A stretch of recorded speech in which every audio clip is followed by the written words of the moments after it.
The mystery surrounding the disappearance of a 29-year-old Washington woman and her 8-year-old son. Last Saturday, Shantina Smiley was supposed to be driving to see her stepfather, but she never showed up. The next day, her minivan was found on a beach, but there's been no sign of Smiley or her little boy since. Neil Karlinski has the latest.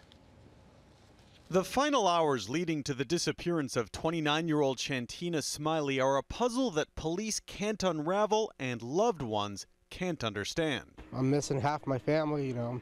It's an empty, scary, dark place.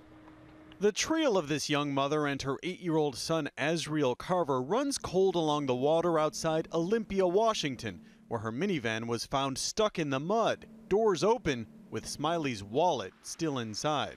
It would be hard to wind up here by mistake. The area couldn't be more remote and is nowhere near her intended destination. Her fiance now says she is a recovering alcoholic and suffered a relapse a week ago. She was on her way to see her stepfather, but police now believe Smiley was traveling the wrong direction just before vanishing. In fact, investigators have retraced her steps using a patchwork of surveillance video and eyewitness accounts. At 7:50 p.m., cameras capture the pair at a place called the Handy Pantry. By 9:08, she was purchasing a hot dog at a diner, but she left without taking it. And in the parking lot, witnesses say she tripped and hurt her knee. Around 10 p.m., she and her son knocked on a door at this house for directions. We could be the last people that have seen her, like, ever. I really hope that's not the case. All police know for sure is that her path that night is a confused one, leaving no sign of the mother or her son. For Good Morning America, Neil Karlinski, ABC News, Olympia, Washington.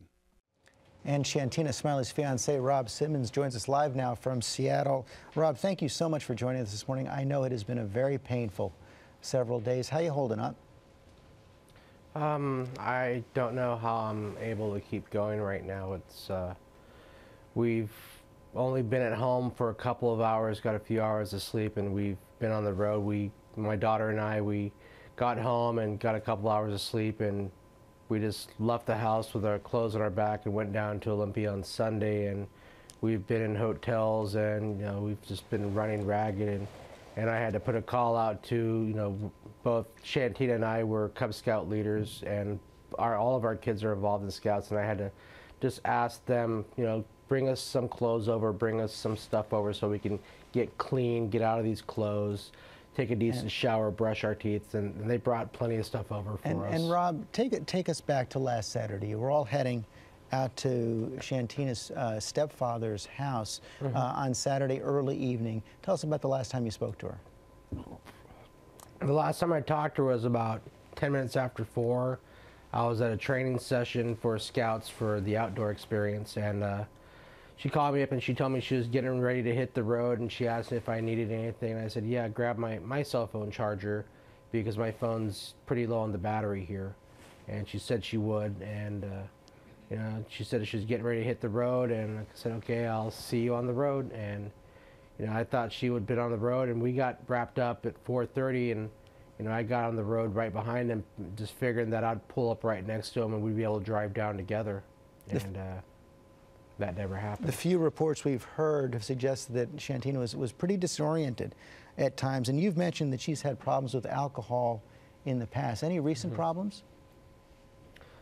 Just the relapse last week. I've been having some health conditions, and when you look on the internet and you see all the potential things that a symptom could have, it went from very trivial to very serious, that I might have a certain amount of time yet, and I still haven't had a chance to follow that up. But I've been holding up pretty good in light of everything here, and that, that caused her to go to a place where she had to find something to deal with the stress, and that was her way of dealing with the stress. Well, it seems like you're holding up as well as you possibly can. And again, we do thank you for being with us. If Shantina is watching this morning, anything you'd like to say to her? I just want you home, baby. I want you and Azriel home, and we're all hurting, and all of our friends are praying, and everybody's hurting that loves us. All of our friends are calling up, and our coworkers are calling. Everybody's calling up, and they want you home, and I want you home, and I want to just wake up in the morning and just see you and hold you, and I just want to see Azriel and hang out with him and do stuff with both you guys. And we have a lot of years left, and we've got a lot of plans, and I want to make those happen with you. Well, we hope you can all be together soon. Rob Simmons, thanks very much for your time this morning. Thank you.